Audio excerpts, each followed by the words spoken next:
Hi, everyone. Welcome back to We Gotta Talk. Coming at you from my closet, working on that podcast studio still. But if you're watching, enjoy the view of my t-shirts and tank tops there, long sleeve shirts over there.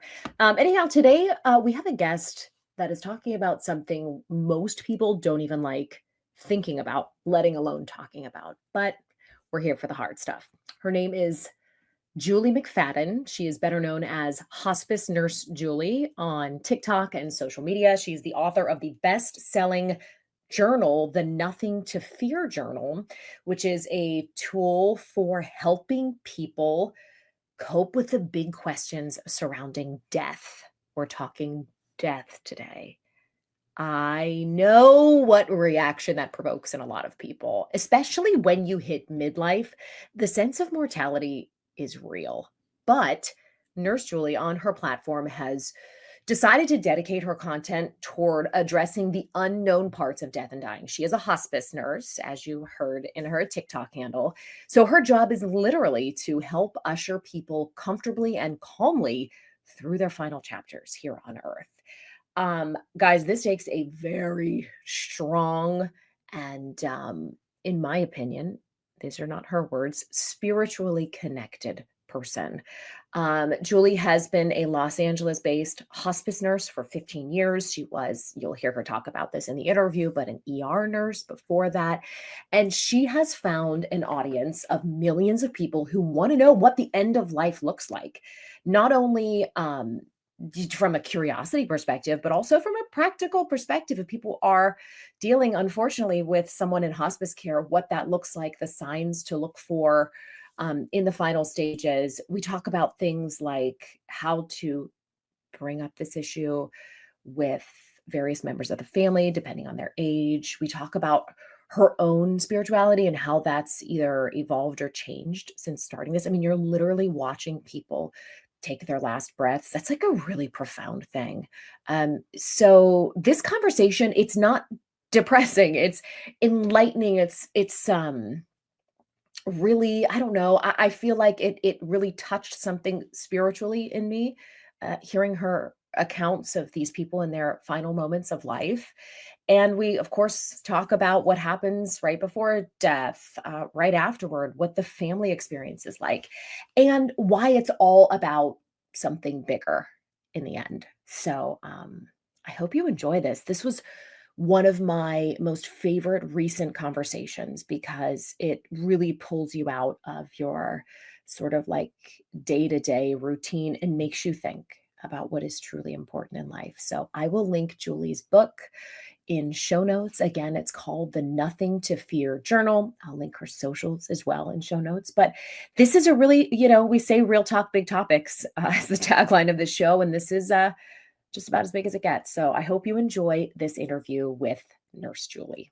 I'm so excited for this interview today. Nurse Julie, best-selling author, hospice nurse, and educator, I guess we could also call you. Thank you so much for joining me today. Thank you for having me. I can't wait. Julie, you deal in a topic that people just want to avoid all the time. How do you make death not scary and, moreover, interesting? The reason why I'm pausing is because I didn't really mean to. I was just as surprised as everybody else when my social media started taking off, because in my everyday life, at dinner parties, what do you do for a living? And I'd say, oh, I'm a hospice nurse. People would not like dive into that. They would be like, oh, wow, okay, and change topics, right? So in my everyday life, people were not like really wanting to hear what I had to say about death and dying. But it feels like over social media, maybe that there is there's like a wall between the two or something, so it's easier to digest. Mhm. And people seem to be willing and ready to listen to it online, hence why I have this like online presence now. So I think there is something about I'm missing the word, but like the one step away, right? Because you're watching it on a screen, you have Mhm. control over like stopping the video or moving on. That maybe makes it a little easier to digest. Mhm. And Yeah. I'm here for it because the more I've seen it, the longer I'm a hospice nurse, the more I see that the more we talk about things, the better things usually go. So Yeah, I come from a family where I wouldn't say it was death was celebratory in any way, but it certainly wasn't taboo. We were brought to wakes as young children and funeral masses and things like that. And I realized this lately. There was someone close to me who went through a tragedy, and I have noticed, and I'm curious if you see this trend too. There are people who run toward it, and there are people who run away from it. And it seems to me instinctive. I have a child who wants to run toward not the grief per se, but the big feelings. She said, I want to understand what it's like. And then I have other people who didn't want anything to do or don't want anything to do. Do you notice that? yes, yes. And I noticed that in my own family. I've Mm, always been someone who was running towards as well. I've always been a little girl, like asking the existential questions about like why we're here and what happens after we die and what's going on, So I have always been in tune to that. And I've seen in my practice and in my work, the families that were willing and able to talk about things, say the truth, even if it was things like, I'm afraid to die and I don't want mm, to die, those things sound like quote unquote, like negative, right? Or like, oh, that must be bad if they're afraid. What right. I found was that people who were just willing to talk about it seemed to live better while they were still alive because they're not dead yet, right? And die quote unquote better, a little easier. Everyone seemed to it still was obviously sad, but everyone seemed to deal with it a little easier. So Mm, talking about it seems to, at least from my experience, help the process. And that goes for adults, children, really anyone. Yes. Yeah. Yeah. And children need to be around it. Like whenever Yeah. I see families like allowing their children to be around, I'm always like, good, this is what we need. Like we don't need to hush so and so away to the corner room. The kids hmm play in the other room. I mean, they can play in the other room, but like it needs to be like an open door policy, I think. Yeah. I remember my mom saying, because I was, I guess, not an anxious child, but I just had a lot of questions and I would ask a lot in these family funerals and things like that, like about death and think about it and fixate. And she would just say, Sonny, death is part of life. Death is part of life. And I try to like repeat that to my kids. On the surface, it sounds like I'm fairly like brave about it, but I do, as I get older and approach, and I'm in midlife and approach that chronological end, who knows what really could happen before then. But as you approach that like chronological end, it's a little scarier, the end of the road is like closer and you're in sight, and you're like, oh gosh, now is the time to really remember the things. Remember, what is one phrase or one philosophy that you might have when it comes to death that simplifies it for you? Oh my gosh, there's so many things. So one, the body is built to die Mm, and the body knows how to do it and will take care of us in the process. So biologically, that always brings me comfort. The second thing I always say is people die the way they lived. So if you are, and I'm saying this to myself because it's not like I'm perfect over here, right? Like if you are a little neurotic and controlling and avoidant, you will be that way in your death. Like you won't suddenly become like fully self-aware and able to do this easily. Um, Usually every once in a while someone surprises me, but so I take that lesson and try to um live for today, live in the moment, remind myself that I need to be flexible. I need to work on being comfortable with change, asking for help. Those things really matter when you get towards the end of life. Specifically, if you're dying, like you said, anything can happen, right? So if you're dying in a car accident, it's a little different. But if you are dying from a disease, older age, things like that, you need to learn how to ask for help. hmm And does everybody have that like false sense of control? I feel like a lot of us think, oh, if we do the right things and live the right way, we can push death away. We can push it down the road. L- Do you, what do you believe when it comes to that? Like, do we all have that like false impression that we can actually control any of this. It seems like it, yeah. And not only that, but a lot of people have a great ability to deny, right? Mm. So denial, and not just denial like, oh, I'm not going to die, but like denial in like, but not yet. It's Mm. always like, but not yet. I'm going to do this first, and then maybe later. Even people who, like, for example, when I see people who have a terminal illness, right? And they're working with a doctor who basically will say, you know, I think we've done all we can do. We're getting towards the end of the road. I mean, we should start thinking about hospice.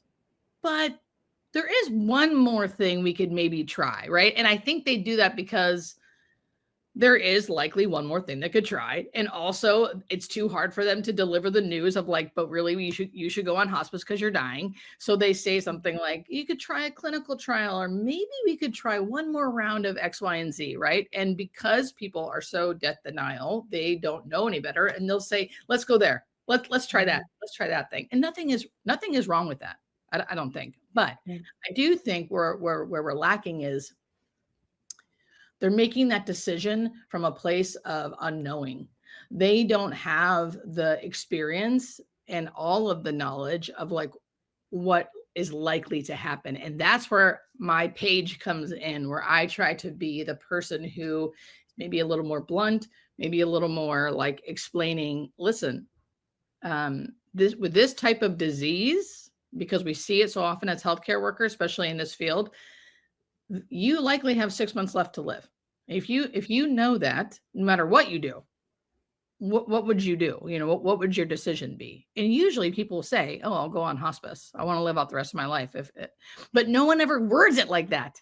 No one ever words it like that. It's always like, maybe you can try this, and they hear like all they hear is maybe it'll help me live longer. Usually happens. So I'll do this. My whole point is saying we live in this like denial world. So most people, I think, and I know I would too, even with all I know, you know, would I do that? Maybe, Yeah. like we have this little switch that wants to deny, deny, deny. It's like that survival instinct is so Yeah. strong. Yeah. Yeah. Julie, how are you not like majorly depressed when you like, because I'm sure you're dealing with people who are leaving behind families. I mean, in every case, someone leaves behind a family, but maybe a young family, or maybe you're working with someone who reminds you of someone you love. Like how do you do it, man? Well, not only am I not mildly, I'm not, the work I do makes me feel the most happy and the most free and the most like I see the most beauty. So it's like the opposite of depressed. Now I will say it helps that I was an ICU nurse for many, many years. So I was an ICU nurse, like trying to keep people alive for a bunch You of were years, built for this. which made me depressed. Being an ICU nurse, I was like, oh, this is awful. Like, Oh, interesting. this is inevitable, and we're like trying to keep people alive, and it's disgusting and gross. Now, don't get me wrong, the ICU is a beautiful place for many people, and it helps people survive. And we take it to another level. To me, that causes more suffering, and death is not the worst possible outcome. Suffering is far worse, and I've seen that year after year after year after year being an ICU nurse. What we do to people to help, quote unquote, make them survive. And it's horrific. That was depressing. That was awful. That was hard for me to like live with, which made me want to become a hospice nurse. So when I started becoming a hospice nurse and seeing how beautiful our bodies take care of us at the end of life, and yes, we're dying at the end of it, but it felt like a miracle to me. It felt like a miracle that our bodies were so beautifully made that they help us die at the end. And That's the fascinating part to me, to be honest. It's like a symphony in reverse almost. yeah, it's really, there's so much beauty in death. And it's still, and like sadness can exist with beauty. And it's not my loved one dying, right? So like the grief is somewhat removed. So all I see is like, I have like objective eyes on what's happening. So all I see is like the people helping their loved one, the people loving on their loved one who's dying, the person who's dying, loving on the ones around them. Like it's truly beautiful. And even though Some of the most beautiful deaths I've seen were young people with young children in bed with them, Oh my and it's God, Julie, I'm full body sweating. Tell me, like, can you share some of that? I mean, at the risk of like, I know you don't have to share any specifics, but what was that like? I mean, so this is in my book. It's one of the most beautiful one of my most beautiful experiences and really sad. So, and really sad, right? So it's both. It's both. It was a family, it was a young, like Hispanic family, and they spoke Spanish only. The patient, he was young and he had two young kids. They were probably, I don't know, maybe like 4 and 6 or something, right? And his wife was his main caregiver, and her and I spoke like on a daily basis using like an interpreter over the phone, but for months, right? And he had a lot of symptoms, but he was living. A lot of people who die young will have a lot of symptoms, but they also will live quite a bit longer than normal because they're young, right? The rest of their body's like working. So there was just a lot of stuff going on. So I was with them a lot, and I formed this like great bond with the whole family, especially his wife. It was like we got to the point where like I forgot that there was an interpreter. I honestly felt like we could speak to each other through our eyes. Like it was so incredible. And I happened to be there the day he took his last breath. And like his parents were there, her parents were there, the kids were there. He was there, obviously. She was there, and he was bare chested. She had her head on his chest. The kids were in bed with him. His parents were like at the top of the bed, like rubbing his head. Her parents were at the bottom, rubbing his feet. And they were just loving him and crying and saying sweet nothings to him. He was unconscious. Most people don't realize this, but usually when you're on your last days, you're not conscious and like giving a monologue. You're unconscious and like breathing differently and looking differently, and everything's different, you know? you hear a lot about, oh, sorry, go ahead. Finish, and then I want to ask a quick question about that in particular. Yeah. And then he took his last breath, and it was like one of the most beautiful things I've ever witnessed, to see like the family embracing him, to like make that moment sacred and not scary, you know, because like it would be very normal too for everyone to be panicking, to not allow it to happen, to do all, you know, but instead they like were prepared and they embraced it, and it was still horrific and sad, and but it was also beautiful because they didn't like, it's like they knew not to waste the moment. They knew that like this moment was what's going to be burned into their brain forever. So like make it what it can be, which is beautiful. And like just be there with him. And man, it's like changed me forever. It's like it was so beautiful.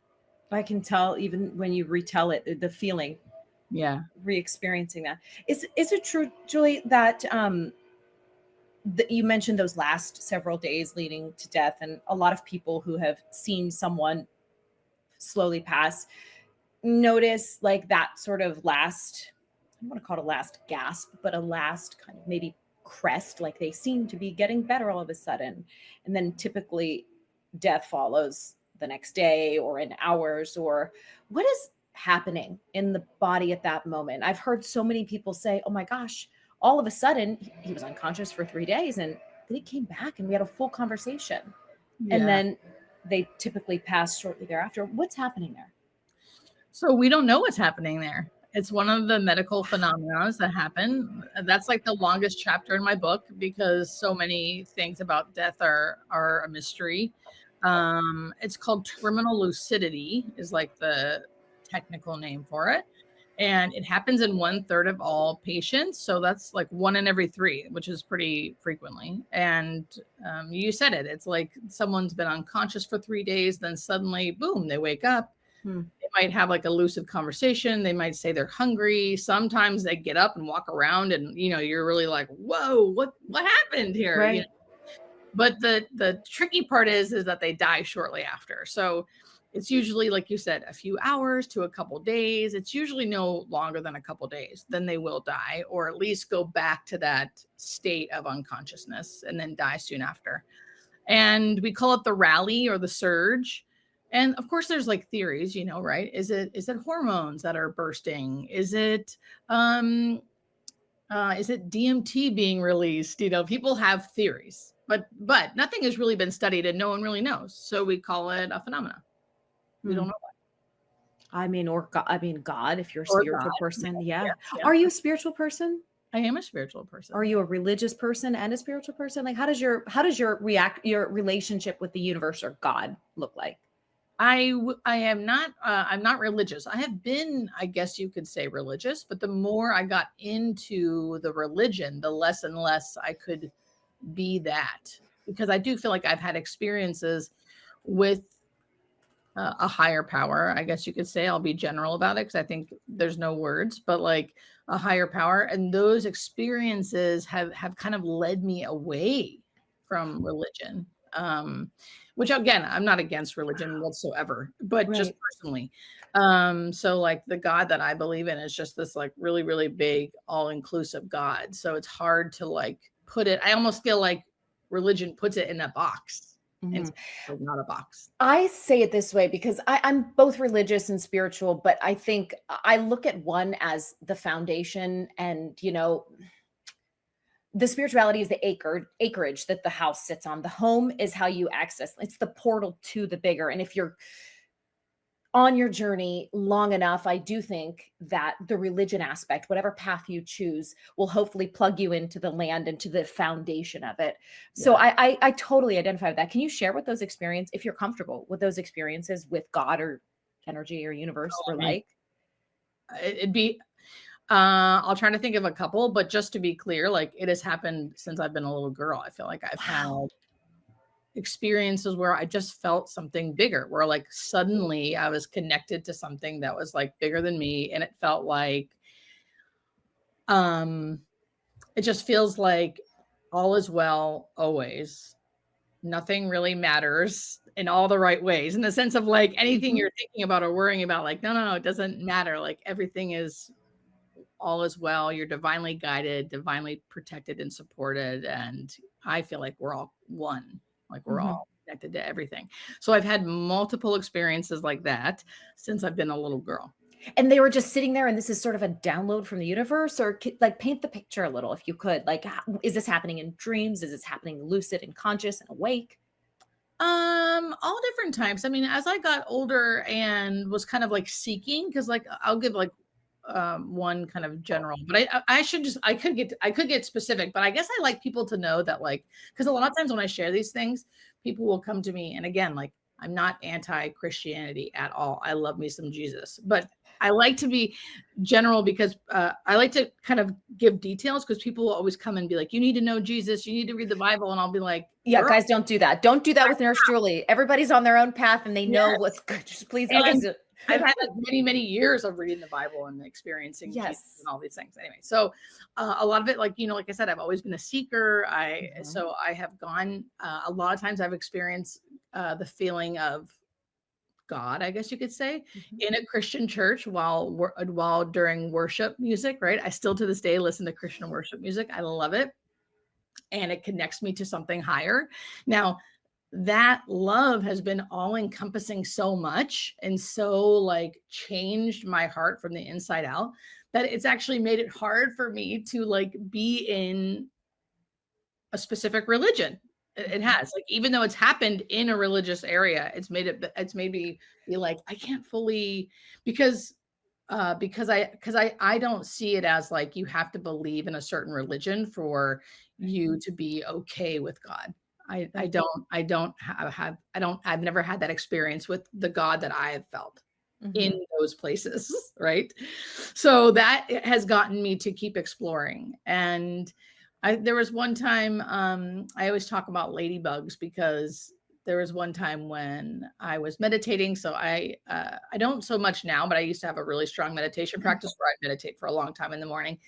And someone said like, "Oh, you should go try to meet your higher self in a meditation." And I don't even know if I really believe in a higher self. Like but I was sort of open to it because I was like, "Yeah, whatever. I meditate anyway." So in this meditation, I was listening to someone trying to guide me through meeting my higher self. And the whole time I was getting like a little more irritated and a little more irritated because I was like, oh gosh, this is like so bogus. Like meeting my higher self, like asking these silly questions, like why does it matter? Like what kind of flower my higher self likes? Like why does any of this matter? I'm thinking while I'm doing it. Okay. Mhm. And one of the questions was, what's your favorite insect that I was supposed to ask my higher self? And so I asked my higher self kind of like with an eye roll, and my higher self supposedly said back to me, ladybug. And I remember joking in my head, being like, of course she said ladybug. That's like the only insect you can think of at this time. Like, I don't know any other insects. Anyway, so I finished up this meditation and I kind of like roll my eyes thinking like, man, I like just wasted like 45 minutes, but whatever, it's fine. And then the next day I was on the beach by myself. It was really early in the morning. No one was there. And I was meditating regular, just sort of sitting in meditation. And my voice in my head said, oh, you were supposed to meet your higher self again today. And I kind of like scoffed because the meditation the day before said like, make sure you tell your higher self you're going to see them again like tomorrow.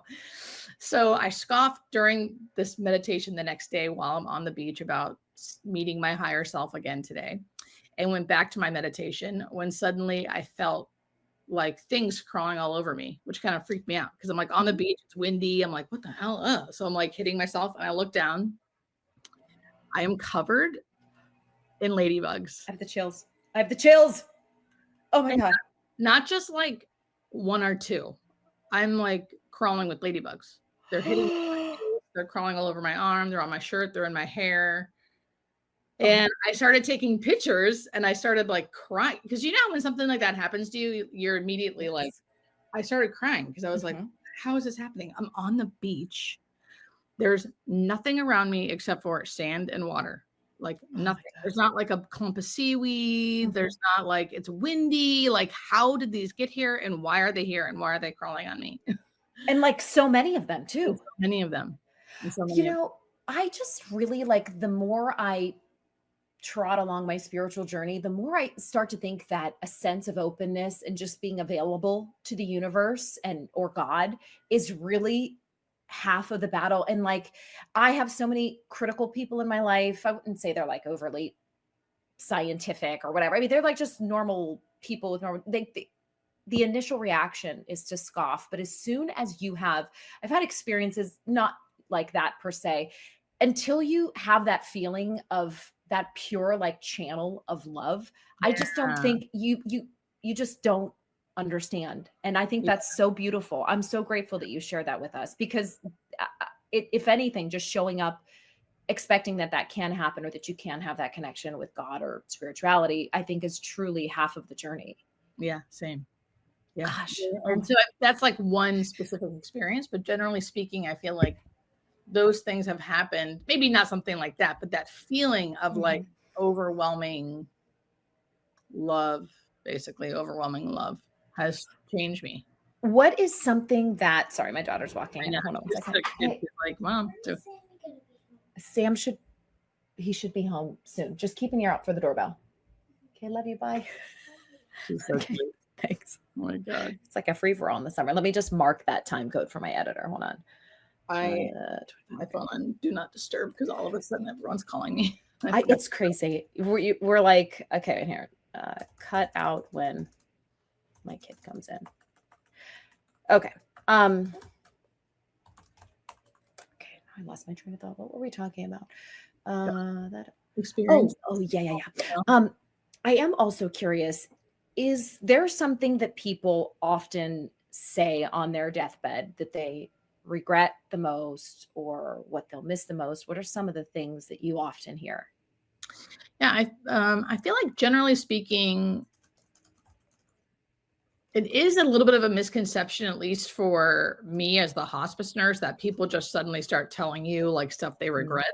You know, they may do that to their families, but they're not necessarily like just coming up to the hospice nurse being like, listen, let me tell you, I'm dying and this is what I regret. So I want to like make that clear that it's not really like that. But that being said, I've done this long enough that there's a common theme that always pops up that I don't hear most people talking about when it comes to deathbed regrets. And that is not appreciating their health when they had it. That's the main thing Wow. I hear, is people being like, I wish I appreciated when I had an appetite. I wish I appreciated when food tasted good. Mm. I wish I appreciated when I could get up and just walk down my stairs and go outside.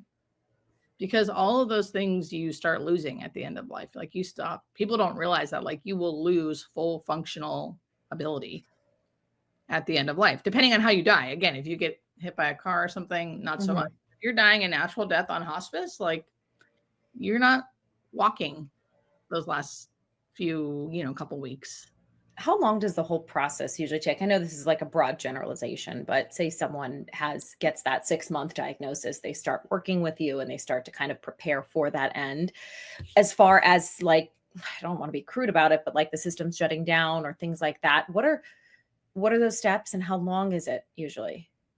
It really does depend. It really does depend on the disease. So if you're dying from some kind of metastatic cancer, which is like one group of people, it's usually quicker. If you're dying from some kind of chronic illness, like a heart disease or lung disease or dementia, Alzheimer's, those can take a little longer, and you can actually come off hospice a lot of times with those diseases, because you have blips of like being quote unquote bad, right? And then you can kind of get a little better, then you get bad again, then you get better with those diseases. Metastatic cancer, again, I'm being super general here, super general, but metastatic cancer, it's usually a little quicker, and they usually come on later than they should, because our medical system is like so adverse to dying. So they will say 6 months left to live, but usually it's much sooner than that. I think the average day for hospice is like 72 days. So a couple months.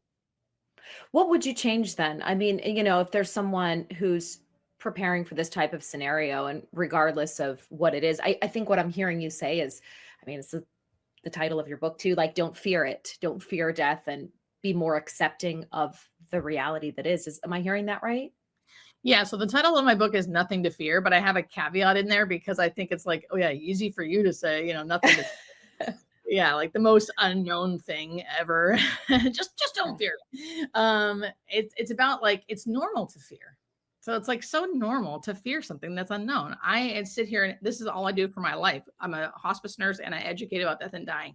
And tomorrow, if I got diagnosed with something terminal, I would have all of the human emotions: fear, anxiety, anger, peace at times. It's going to ebb and flow. The whole point is that, like, you are going to fear it. That is inevitable at times.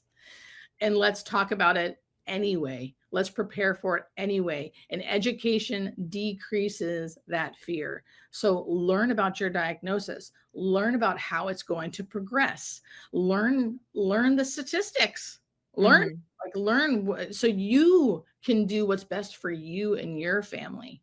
So education is key, I think, and learning what questions to ask as well to your healthcare providers, which, again, not to keep referring back to my book, but this is all in my book because I am so adamant about, like, people don't know what they don't know. So how are they going to know what questions to ask and where to go next? They're going to listen to the healthcare provider, and the healthcare provider is not purposely doing this to someone, but their brain is, they're working in a different field. They're an oncologist who's trying to help people live the longest they can, right? And I think sometimes to a deterrent, like it's too much. Yeah. So, yeah, and it would take someone only with your experience to know that that's the case. So, yes. Yeah. What do people often talk about seeing in those final moments? I'm sure you've had a ton of experiences that all over the map. Yeah. So in the final moments, meaning like the few, days before death, most people are not saying anything. So they're unconscious, which, again, I always want to reiterate: the actively dying phase, which is the last phase of life, most people are unconscious. So they're not saying anything. Maybe every once in a while you'll see them like reach up and say, like, hi mom, Yeah. or which is Mm. still incredible. Or like thank you to someone who's covering them up with a blanket. That happened to me once before someone died. But generally speaking, they're not talking. But people do talk a lot before they die. And before they die, usually a few weeks, it's usually about 3 weeks before people die, is when they start seeing dead relatives, dead loved ones, pets that have died. It's called visioning, again, another phenomena. Um, and to me, being a healthcare worker, I'm not telling you guys this to comfort you, although it probably does, to comfort you or to try to make you believe that like people are really seeing things. I have no idea. All I know as a healthcare worker is that it happens. Yeah. It happens a lot. And they are not oxygen deprived. They are not on a bunch of medications and hallucinating. They do not have delirium. All of those things I've seen. I've seen delirium. I've seen ICU psychosis. I've seen people hallucinating because of a disease they have or medication they're on. I've seen people who are oxygen deprived saying things. Visioning is very different. It's very clear. They're usually alert and oriented. And it's wild. and I see it all the time. And as a nurse, it's a timeline for me. When people start telling me they're seeing this, I know they're about 3 weeks out. Wow. That's so fascinating. So it's not so close to the end as we've. Wow. Yeah. I mean, I don't know how you could come out of the job you do and not be spiritual in some sense. It really is just a brush with the divine every day. Every day. Yeah. Every day. What a gift in a way. I mean, maybe like you said, I can understand why that buoy, like why that lifts you and doesn't, because there is like a lot of like, it's very profound what you're experiencing all the time. Exactly. And so the best part of my job is meeting people and their families. Honestly, meeting people and their families, that's a spiritual event. Yeah. like human interaction. Like I always make videos about this. I'm like, I know we hear all the time that we live in this like insane world where everyone's mad at each other. And I do, I see that too in a broader sense. Right. But on a day-to-day basis, the people that I meet, it's not happening. They are cool. They are amazing. It's like a pleasure to meet them. It's my greatest gift. It's my greatest gift. And that to me is spiritual. Like meeting people in their home and just getting to talk to them and hear about their life and see their pictures. And it's the most amazing thing, most amazing part of my job. People are amazing. Did you ever think you would do this? I know your background is in. No, girl. My life, talk about my life. My life is a perfect example of like, I believe like things are unfolding for me as they are supposed to. And the more I stay out of it, the better this goes, Because if I look back at my life, it's like, wow, all of this stuff has happened to get me here. And like, I could not have imagined the life I have today. And I really, yeah. I mean, when I was first starting nursing, I had it all planned out in my head, right? Like I Googled like #1 hospital in the country and like moved to Baltimore, Maryland to work at Johns Hopkins in the ICU. And then I was going to be there for 2 years and then go back to school for anesthesia. And I had it all planned out. And then like 2 years in, I was like, what? I can't keep doing this. Like I got to do something else. And it still took me like another few years to get out of it. But anyway, yeah, I'm really grateful. I am someone who would like do their job for free. That's amazing. Because I wouldn't do it for 40 hours a week for free, but I honestly would volunteer my time to be a hospice nurse. It's like I'm overcome right now. It's just it's a sacred calling in a way. I mean, you really are as important of a person as the doctor or the midwife that lifts them into the world is like the person guiding them out. Like it's really profound what you do. I mean, it's like making me, even thinking about it, it makes me like, it's emotional. It really is. Yeah, it's really amazing. Is there something that you think now about yourself, or something you've learned about yourself that you never would have guessed starting this chapter, this hospice nurse chapter of your life? Something, it could be a revelation about who or how you are, or or how the world is. Anything that's like fundamentally sort of clicked or shifted? I mean, there are many things. I think the one that shapes my life the most, which is not just because I'm a hospice nurse, but just generally what I've learned about like life because of watching death, is it really is about the day you're in. It really is about gratitude. And like to make that tangible, because people can just sort of say that, right? Like, and you're like, what does that even mean? But Mhm. like what I've learned is that like it's not like, if I'm gonna die, which I am, I really understand that. It's not about me like, then quit my job and like travel the world and, jump out of planes, which it's for me, it's about, okay, that is the truth that I'm going to die. So that means what am I going to do today?